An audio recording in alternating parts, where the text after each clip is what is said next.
Hello, this is Dr. Marco Tavanti showing this PowerPoint presentation as a way to interact with you and reflect on this important topic of connecting human rights with sustainable development. We'll be doing this along with my friend, colleague, and international expert, Dr. Alfredo Sfeir Younis, which has been pre-recorded here on video presentation. The needs for putting together those two concepts have been exemplified in the struggles of many indigenous people in their search for human rights and sustainable development.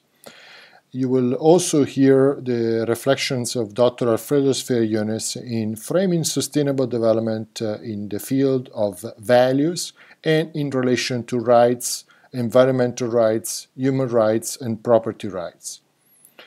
We will then show how these approaches fits with the idea of human rights sustainable development and the model that we propose, which is this integrated model, along with recommendations that are visible and readable in our paper in more details. In my life of working with indigenous populations, particularly in South America, we recognize the connection between environmental rights, food rights, security, and human rights. They, the people of the earth, they seek justice, life quality, a betterment of their human conditions that is inherently related to the rights of nature and environmental rights, including property rights, including intellectual property rights, which are continuously increasingly the struggles for many indigenous populations. So the recognition of the connection between human indigenous rights with nature and land rights is at the core of this paper, but also at the core of the contemporary reflections and understanding of sustainable development. Poverty is obviously not something that is conducive to sustainability, neither in the human life and the social and economic development of indigenous people, or even in the preservations and the protection of natural resources. The topic of sustainable development can be looked into from many different perspectives. Most people think that the topic is just about ecology and environment. But actually, even to talk about ecology and environment, there are many ways to understand this. One way is to think about sustainable development as a next step to socio-economic development. If one look at the sequence, the first part of the sequence is economic growth, how fast an economy can run. The second one is who benefits from the economy, which is socioeconomic development. And then the third one is how long this will last, whether this pattern of growth and development leads to sustainability. But actually one can look at it in a very different way. For example, one can look at sustainable development as a debate on value systems, whether the values of the market, whether the values of nature, whether ethical values or moral values should guide decisions regarding our future. And in this sense, the reason why sustainable development can be seen as a value system is because the early debate on the ecological movement was to claim that the market gives values that end up punishing, destroying the environment.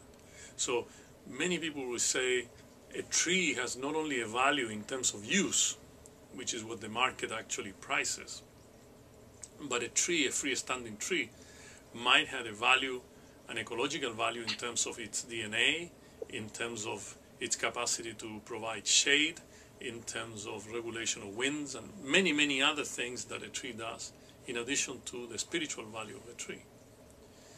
But there is another way that concerns us today, which is to look at sustainable development as a human right.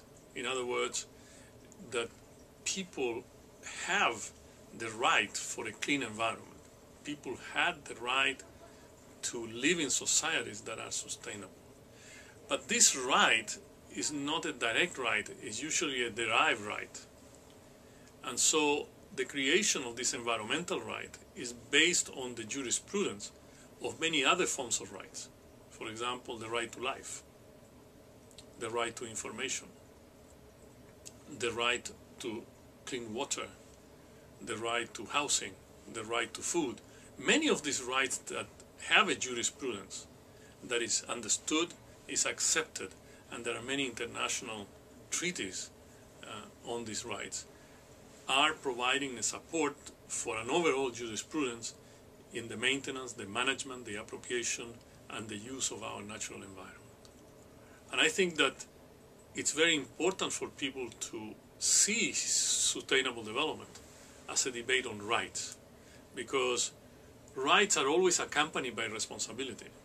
And the question we are asking all the time is, what is the responsibility of someone who destroys the environment? For example, a factory might pollute a river.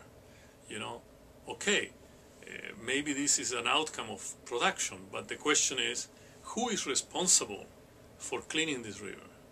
And most of the time, there is an imbalance between those who create the environmental problem and those who pay for the environmental problem. I was in a region in Portugal that it was a fruit producing region, and they use fertilizer, pesticides, and hormones. But in my little farm, I had organic production, and I ended up paying with my own health because of the pesticide, because the pesticide flies in the air. So they gain from producing fruit, they sell the fruit, they make money, but they're not paying the abatement and the health cost that I go through because of their actions.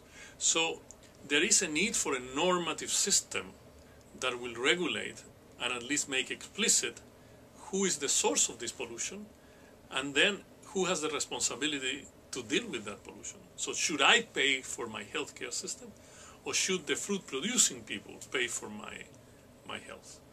Naturally, the best outcome is that my health is not affected by anyone, but we live in an interdependent world. The same thing happens, with regard to global warming, the production of CO2. Some countries produce more CO2 than others, but the destruction of the ozone layer doesn't occur exactly where the largest production of CO2 is. So the question is, who pays for that and who has the responsibility? So because rights and responsibility go hand in hand, the debate on the rights to the environment have been fueled by very interesting discussions on the responsibility to take care of the environment, or clean the environment, or repair the environment, or bring the environment back to where it was.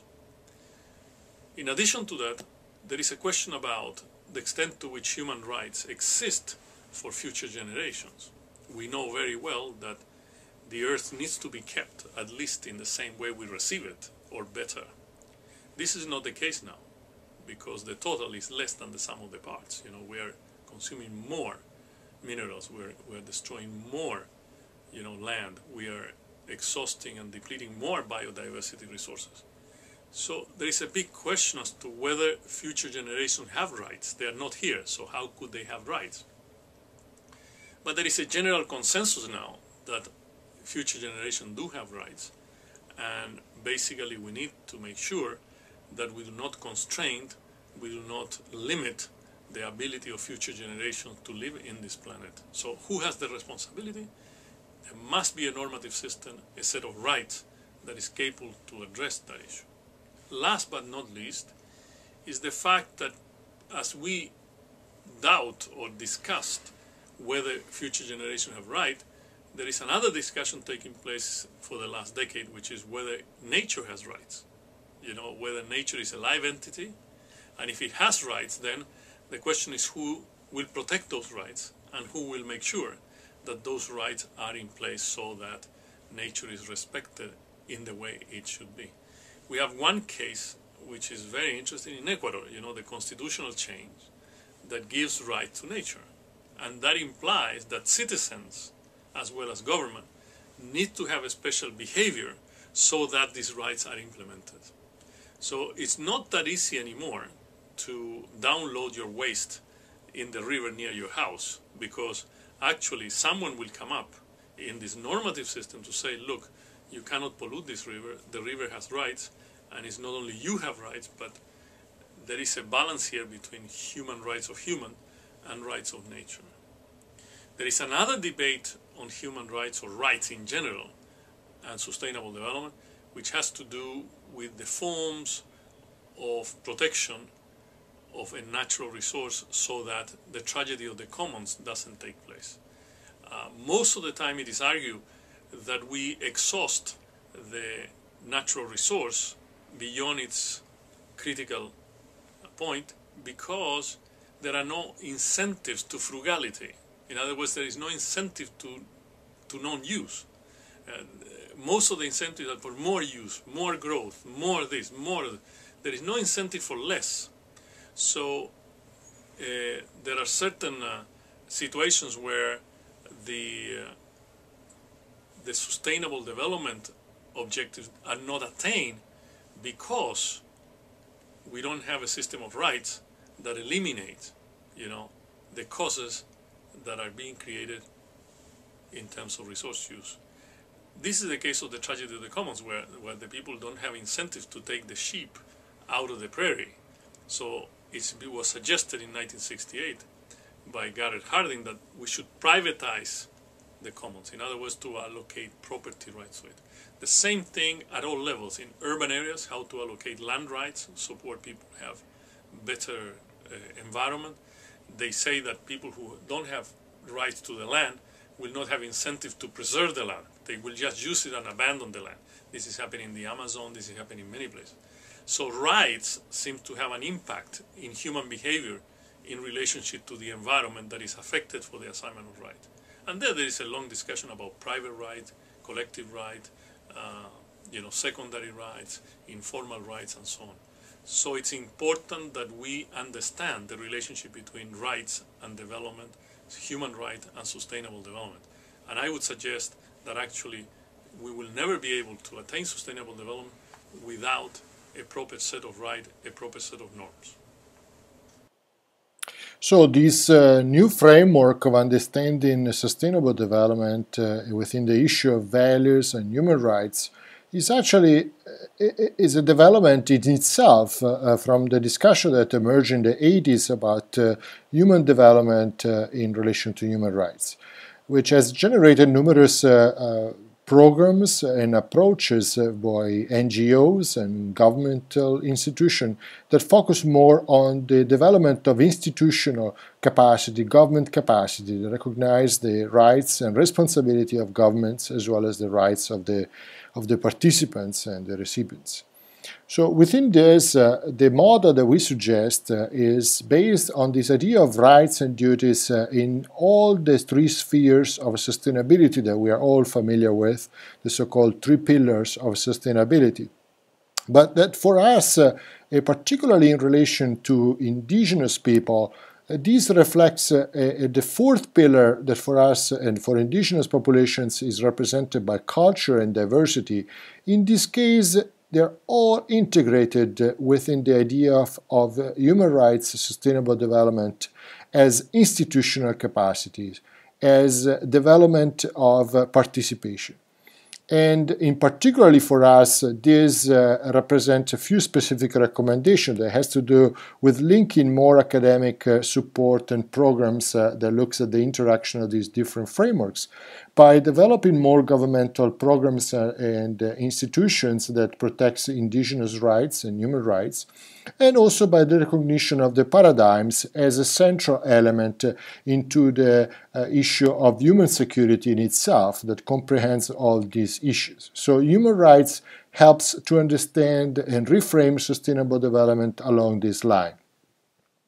For additional comments, you might check our paper and our specific recommendations, and we will be happy to hear from you. You can email me at the email address listed above. Thank you very much and have a sustainable life. Bye-bye.